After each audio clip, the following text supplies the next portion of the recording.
The blind child. Stabbing. Sylvia pointed a trembling finger at my brother Arthur. Her milky, unseeing eyes gleamed in his direction, and his wife, Agnes, trembled with indignation from across the table. My husband's face colored as he dropped his fork and dragged our daughter back into her bedroom, scolding her as they went.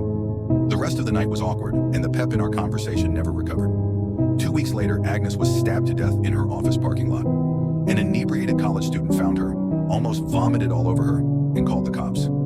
My brother swore that he bore no ill will against my daughter, but I could tell that he was lying.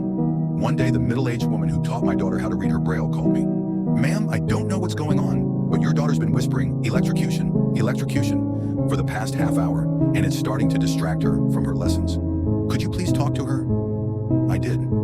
Sylvia, in her 9-year-old lack of understanding, told me it was just a cool new word she learned at school. The death of an electrician made headlines the following week. It was a freak accident involving tangled wires and a bucket of water. Sylvia's teacher's face was blurred for privacy, but her voice was as familiar as anything to me. He was my partner, my soulmate. While my husband was working late, I called Sylvia into the living room. "Honey, is there anything Mommy should know?" She hesitated. "Honey, you know you can talk to me." She denied it once more. "I have no secrets from you, Mommy." My husband walked into the living room with his hair tousled and his eyes distant. Instead of rushing to hug her dad, Sylvia simply turned towards him. "Fire," she said. My heart stopped. Every time Sylvia said something like that, it was the person's partner who died, and of that reason too. A fire? Was Sylvia merely making predictions, or was she putting a curse on me for snooping in on her business? Why this devil child?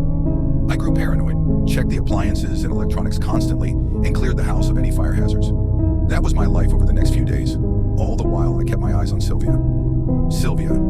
I had grown almost hateful towards my own daughter. My husband came home one night, wounded and blackened with soot, while I sat in the living room and Sylvia listened to the radio beside me. "What's the matter?" I asked.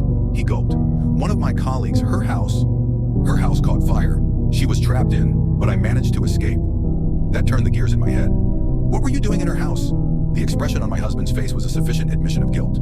I opened my mouth to speak. No, to scream. But a smaller voice from beside me looked at me and whispered, "Poisoning."